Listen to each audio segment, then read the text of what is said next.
नमस्कार दोस्तों, गार्गी क्लासेस पर आपका स्वागत है। डेट आज की 13 जुलाई 2021 और देख लेते हैं इंडियन एक्सप्रेस के इंपॉर्टेंट न्यूज़ और एक्सप्लेन पेज से इंपॉर्टेंट आर्टिकल्स।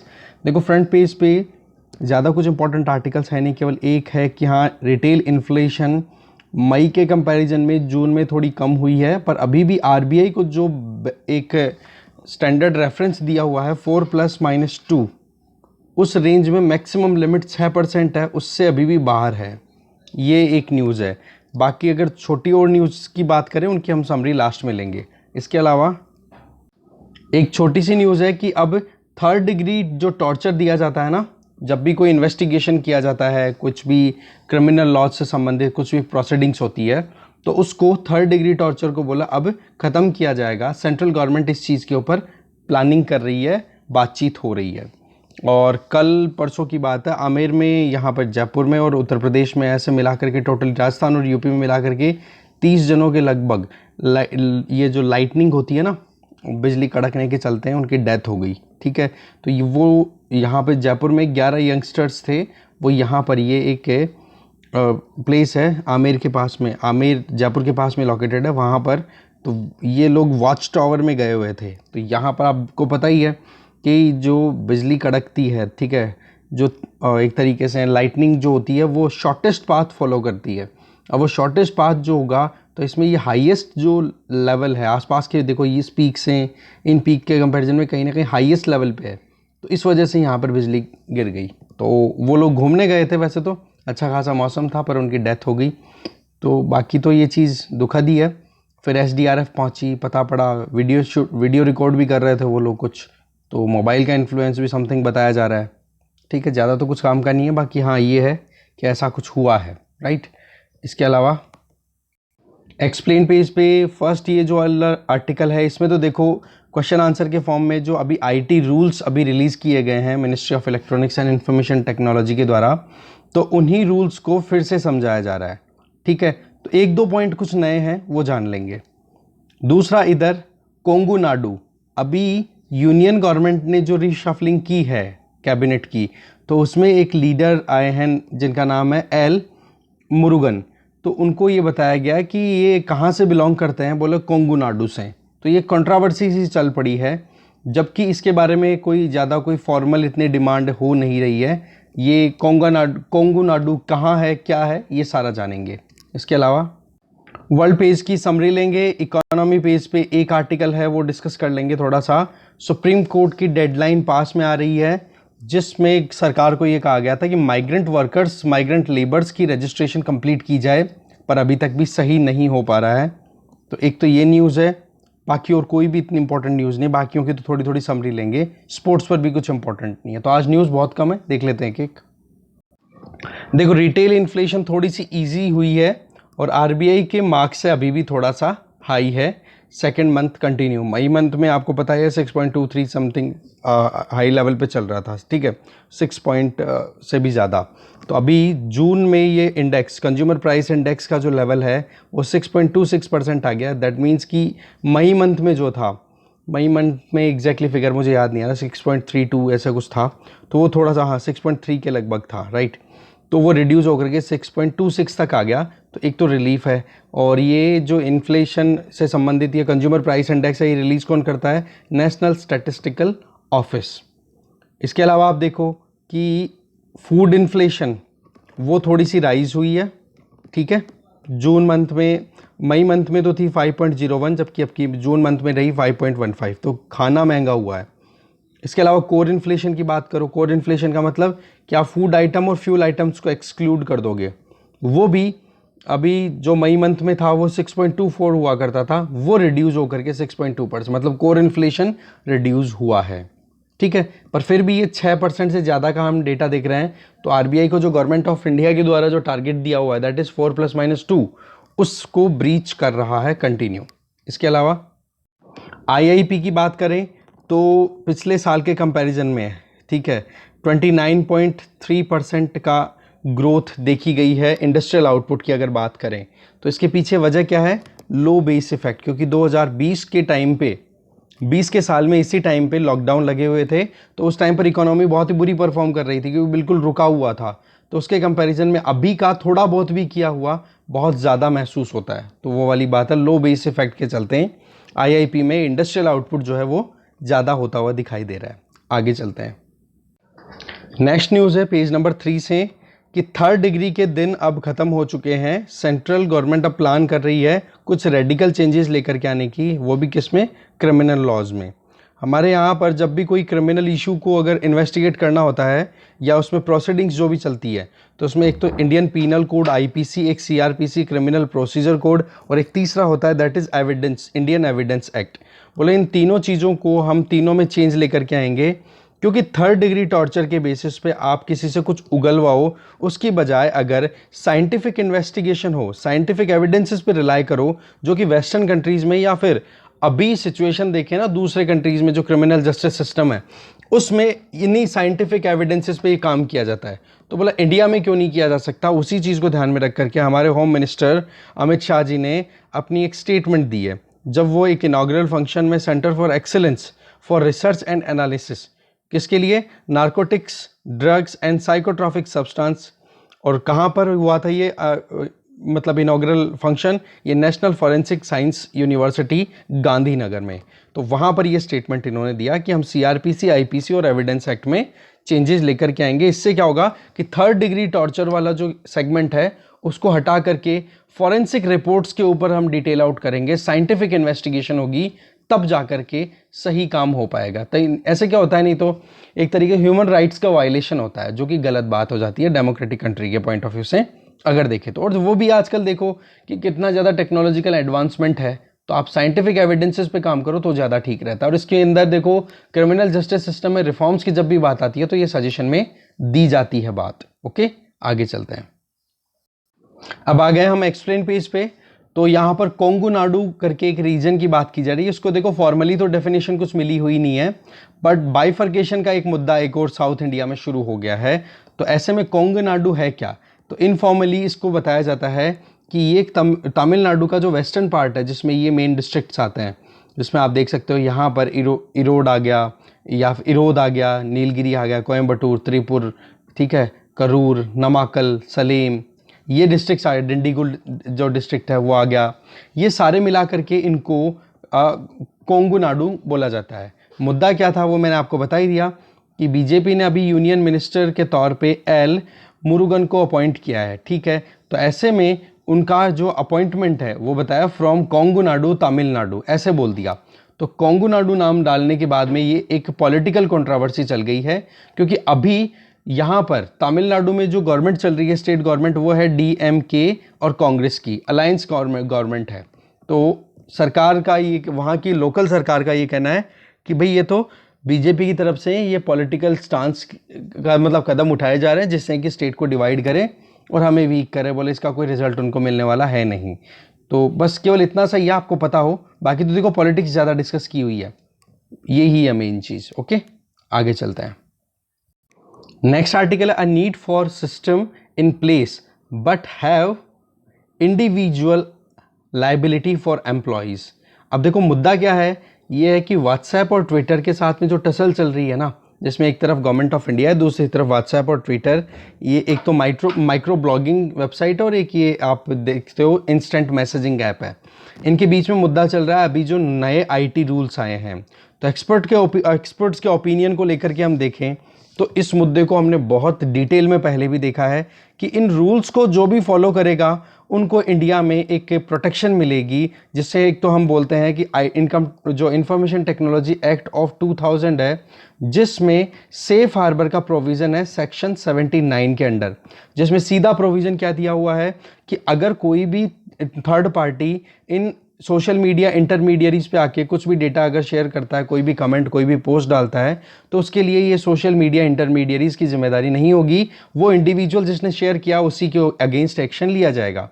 पर जब ये नए आईटी रूल्स अभी रिलीज़ किए गए हैं 2021 के, और इनको इम्प्लीमेंट करने की डेडलाइन 26 मई रखी थी, उसके बाद में ये बोल दिया गया था कि जो भी इनको फॉलो नहीं करेगा उनके अगेंस्ट में एक्शन भी लिया जा सकता है, और साथ में सेफ हार्बर का जो प्रोविज़न है वो ख़त्म हो जाएगा। दैट मीन्स कि अगर कोई भी IT platform, in social media platforms पे कुछ भी इलीगल चीज़ शेयर कर देता है, कोई भी प्रॉब्लमेटिक कमेंट या कुछ भी पोस्ट शेयर कर देता है, तो ऐसे में अगर लीगल एक्शन लेने की बात आएगी तो इन प्लेटफॉर्म्स के अगेंस्ट में भी लिया जा सकता है।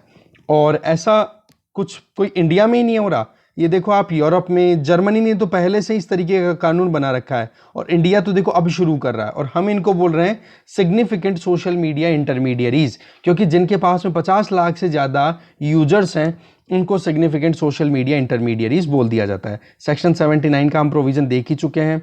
इसके अलावा 2011 का जो वर्जन था ना आईटी रूल्स का, उसमें देखो ऑलरेडी इस चीज़ को किया जा चुका था कि जो भी यूजर्स हैं या कोई भी कमेंट अगर पोस्ट किया जाता है तो वहाँ पर उसकी अकाउंटेबिलिटी कौन फिक्स करेगा। तो बोले 2011 का जो वर्जन था, रूल्स जो थे 2011 के आईटी रूल्स, उनको धीरे धीरे चेंज भी किया गया था और स्ट्रेंथन भी करते गए थे। यहाँ पर कुछ एक दो इंपॉर्टेंट पॉइंट्स हैं, उनको हम सीधा पिक करते हैं। कि एक तो मुद्दा ये आ गया था कि सोशल मीडिया इंटरमीडियरीज के ऊपर कोई भी अगर प्रॉब्लम आए किसी यूजर को, तो उनके ग्रीवेंसेस को रिड्रेस करने का प्रोविजन क्या अभी है या पहले भी था।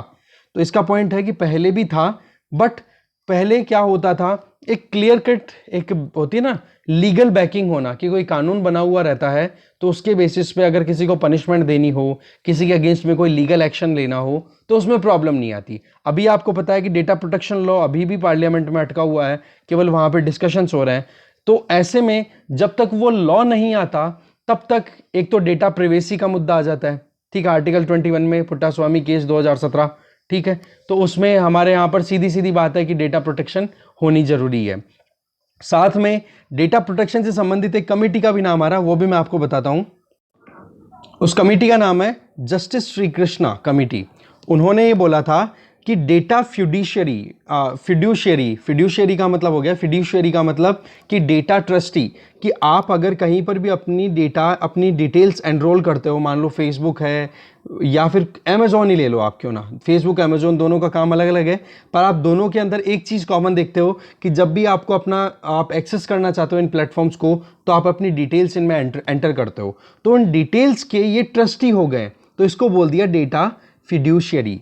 ठीक है, तो अब इस डेटा को अगर ये यूज करते हैं किसी भी पर्पस के लिए, तो ये जो जस्टिस श्री कृष्णा कमेटी थी, इसने क्या बोला कि भाई आपके ऊपर ये ऑब्लिगेटरी है कि आप यूजर से पहले पूछोगे कि वो डेटा जो आप यूज कर रहे हो, कितना तो डेटा ले रहे हो और क्या पर्पज है आपका, वो स्पेसिफिक पर्पज आपको डिस्क्लोज करना पड़ेगा।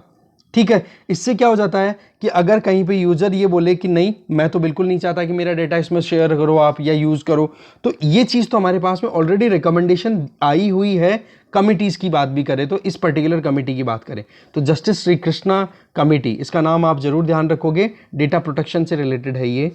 इसके अलावा इस आर्टिकल में कुछ और देखें तो डेटा प्रिवेसी को लेकर के देखो, आईटी एक्ट जो है, इंफॉर्मेशन टेक्नोलॉजी एक्ट, उसमें सेक्शन 43A पहले से डाला हुआ है। उसमें सीधा सा प्रोविजन क्या है, किसी भी यूजर का अगर डेटा ब्रीच होता हुआ दिखाई दे तो वो कोर्ट्स को अप्रोच कर सकता है इस सेक्शन 43A के तहत। पर वही चीज़ है, अवेयरनेस बहुत कम। और ये इंफॉर्मेशन टेक्नोलॉजी एक्ट में कब लाया गया, ये भी टाइम बीत चुके हैं, 8 से 10 साल पहले की बात है। तो ऐसे में अवेयरनेस का जो लेवल आज है वो लेवल पहले नहीं था। तो ऐसे में अभी जो नए रूल्स आए हैं इनसे एक तो लोगों में जागरूकता आई है। तो ऐसे वही बात आ गई कि आप जब तक जागरूक नहीं हो, आपको कानून का पता ही नहीं है, तो आप कानून का फ़ायदा कैसे उठा पाओगे। तो वही चीज़ आ गई। तो अभी जो नए इंफॉर्मेशन टेक्नोलॉजी रूल्स अभी रिलीज़ किए गए हैं उनमें डेटा प्रोटेक्शन के पॉइंट की भी बात की जा रही है कि अगर कौन से में रूल्स की नहीं, सॉरी, ये डेटा प्रोटेक्शन एक्ट में, ये जो बिल जो चल रहा है जिस पे बातचीत चल रही है, ये एक्ट बन जाएगा तो उसमें ये प्रोविजन किए जाएंगे कि किसी भी इंडिविजुअल के अगर डेटा को ब्रीच किया जाता है विदाउट हिज और हर कंसेंट, उसकी बिना परमिशन के, तो ऐसे में जो भी ब्रीचिंग की जा रही है उस पर्टिकुलर प्लेटफॉर्म के द्वारा, तो उसके लिए लायबिलिटी उन्हीं की खुद की ही होगी। तो बात क्या आ रही है कि एक तो अवेयरनेस की कमी होगी और दूसरे प्रोविजंस तो देखो ग्रीवेंस रिड्रेस के हैं, पर वही चीज़ है कि जब तक अवेयरनेस ना हो और एक देखना चाहिए फेस कि हाँ जी पब्लिक ग्रीवेंसेस के लिए ये ऑफिसर, ये नोडल ऑफिसर आपके लिए अपॉइंट किया है, वहाँ पर जाके आप अपनी प्रॉब्लम को सॉर्ट आउट करा सकते हो, तो वो वाली चीज़ है। तो लीगल बैकिंग की कमी है, तो डेटा प्रोटेक्शन का पॉइंट भी लाने के लिए हम जानते हैं ये लॉ आ जाएगा तो ये प्रॉब्लम भी सॉर्ट आउट हो जाएगी। बाकी फेसबुक व्हाट्सएप ने तो ये चीज़ कह दी कि जब तक डेटा प्रोटेक्शन बिल एक्ट में कन्वर्ट होकर के नहीं आ जाता है तब तक हम हमारी प्राइवेसी वाली जो अभी जो प्रिवेसी पॉलिसी है व्हाट्सएप में जो अभी लेकर के आए थे, ये पहले तो 1 जनवरी 2021 से इम्प्लीमेंट करना था, फिर मई से, फिर दिल्ली हाई कोर्ट ने बोल दिया कि भाई आप ऐसे नहीं कर सकते हो जब तक आपके पास में प्रॉपर, मतलब वही चीज़ है कि हाँ कोई कानून नहीं है तब तक आप नहीं कर सकते। तो डेटा प्रोटेक्शन लॉ जब तक नहीं आता तब तक व्हाट्सएप ने कह दिया कि हम भी प्रिवेसी पॉलिसी को हम अप्लाई नहीं करेंगे। ठीक है, तो ये सारी चीज़ें अब डिपेंड करती हैं डेटा प्रोटेक्शन लॉ के ऊपर। ये कितने दिनों में आता है वो देखने वाली बात है। अभी तो देखो पार्लियामेंट्री कमिटीज़ में इस पर डिबेट हो रहा है। ठीक है, और बाकी चीज़ें ज़्यादा कुछ इतनी है नहीं क्योंकि हमने बार बार बहुत डिस्कशन कर लिया है इस टॉपिक को। आगे चलते हैं। नेक्स्ट आर्टिकल है इकोनॉमी पेज से कि सुप्रीम कोर्ट की जो डेडलाइन है वो तो देखो लूमिंग का मतलब बहुत पास में आ रही है, अप्रोच कर रही है। और गवर्नमेंट ने जो कॉमन सर्विस सेंटर्स हैं उनको और या प्राइवेट प्लेयर्स को पार्टिसिपेशन के लिए बोला है कि कैसे भी करके माइग्रेंट्स का रजिस्ट्रेशन किया जाए। तो ऐसे में देखो सुप्रीम कोर्ट ने जुलाई 31 डेडलाइन फिक्स कर रखी है कि आप national portal for the migrants ये लॉन्च करोगे। मिनिस्ट्री ऑफ लेबर को ये बोला था। साथ में दूसरी जो मिनिस्ट्रीज हैं जैसे कि कॉमन सर्विस सेंटर्स को ऑपरेट करने वाली मिनिस्ट्री कौन सी है, ministry of electronics and information technology. इसके अलावा जो विलेज लेवल के जो एंटरप्रेन्योर्स हैं उनको, या पोस्टल डिपार्टमेंट के जो लोग हैं उन लोगों को एनकरेज करना कि आप कैसे भी करके जितने भी लोग गाँव में आए हैं, माइग्रेंट क्राइसिस जो देखा गया था फर्स्ट कोविड-19 आउटब्रेक के टाइम पे, उनका प्रॉपर रजिस्ट्रेशन होना ज़रूरी है। और इसके लिए जब ये सारे की होल्डर्स ऑलरेडी वहाँ पर एग्जिस्ट करते हैं गाँव में, उनको अगर साथ में मिलकर के काम करने का मौका दिया जाए, उनको इंटीग्रेट कर दिया जाए, तो इससे आसान काम तरीका हो नहीं सकता।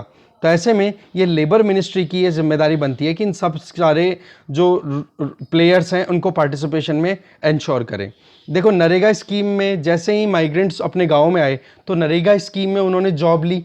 ठीक है, तो उनके वहाँ उस वहाँ से data, one nation one ration card की जो स्कीम है उसके तहत जो रजिस्ट्रेशन हुआ है वो डेटा, इसके अलावा जो employees state insurance corporation ESIC employees के जो प्रोविडेंट फंड का डेटा है वो, इन सब को कोलेट करना, मतलब एक साथ करना, मर्ज कर देना, ये एक बड़ा ऑप्शन अच्छा रहेगा। इसके लिए देखो जो नेशनल इंफॉर्मेटिक्स सेंटर NIC, इससे बातचीत भी की जा रही है, जिससे कि लेबर मिनिस्ट्री और labour and employment ministry NIC के साथ मिलकर काम कर सके और एक प्रॉपर पोर्टल बनाए। ठीक है, तो यही है डेडलाइन 31 जुलाई पास में आ रही है और अभी तक भी कुछ अच्छे से वर्क ग्राउंड लेवल पे हुआ नहीं है। नहीं तो फिर इसमें प्रॉब्लम क्या आती है कि कितने लेबर बेरोजगार हैं। अनऑर्गेनाइज सेक्टर में सबसे ज़्यादा प्रॉब्लम आती है जब ये माइग्रेशन क्राइसिस जिस तरीके से आते हैं। ठीक है, बाकी तो और इतना कुछ इंपॉर्टेंट है नहीं। जैसे कि गुजरात से उत्तर प्रदेश चले गए तो उनका डिटेल कौन लेगा। अब इसमें ये अगर पोर्टल बन जाता है ना तो इसका फ़ायदा क्या होगा कि शहरों को छोड़ करके गाँव में कितने लोग गए और गाँव को छोड़ करके अभी इन दिनों में शहरों में लोग कितने गए, तो उनका स्टेटस अपडेट होता रहे कि वो लोग हैं कहाँ पर। तो ऐसे में वेलफेयर स्कीम अगर सरकार बनाए तो वो आसानी से उन तक पहुँचाई जा सके। बट वही चीज़ है। अच्छा, एक चीज़ और बोल दी जा रही है कि अगर पब्लिक सेक्टर प्रॉपरली इंप्लीमेंट नहीं कर रहा है इन चीज़ों को तो पब्लिक प्राइवेट पार्टनरशिप के मोड पे भी तो काम किया जा सकता है ना। तो ये भी एक ऑप्शन एक्सप्लोर किया जा रहा है। ओके, आगे चलते हैं। नेक्स्ट न्यूज़ है एक सिंपल सी, देख लो नाम यहाँ पर, RBI रिटेल डायरेक्ट स्कीम। ये स्कीम अभी RBI ने क्यों स्टार्ट की है, इसमें यह है कि गवर्नमेंट सिक्योरिटीज़ में पहले तो क्या है, ग्रुप्स को या ऑर्गेनाइजेशंस को ही इन्वेस्ट करने का मौका दिया जाता था। अब क्या है, RBI चाहता है कि जो रिटेलर्स हैं ना, इंडिविजुअल इन्वेस्टर्स हैं, जिनको रिटेल इन्वेस्टर्स हम बोल सकते हैं, तो उनको भी एनकरेज किया जाए कि वो गवर्नमेंट सिक्योरिटीज़ को परचेज कर सके, जैसे कि आप मैं। ठीक है, तो ऐसे में हम इन्वेस्ट करें, इसको एनकरेज करने के लिए RBI ने देखो ये नई स्कीम शुरू की है, रिटेल डायरेक्ट स्कीम। ठीक है, ये एक सोल्यूशन है जो कि इन्वेस्टमेंट गवर्नमेंट सिक्योरिटीज़ में इंडिविजुअल्स के द्वारा अट्रैक्ट किया जा सके।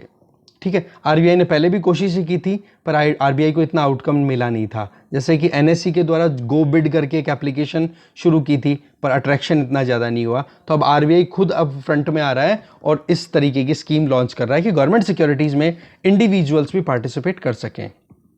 ठीक है, इधर आप देख सकते हो ग्लोबल कॉर्पोरेट टैक्स की हम बात कर रहे हैं ना, कितनी बार बात कर चुके हैं कि 15% के लिए G20 कंट्रीज ने मिलकर के अप्रूवल दिया है कि हाँ जी ये होना चाहिए।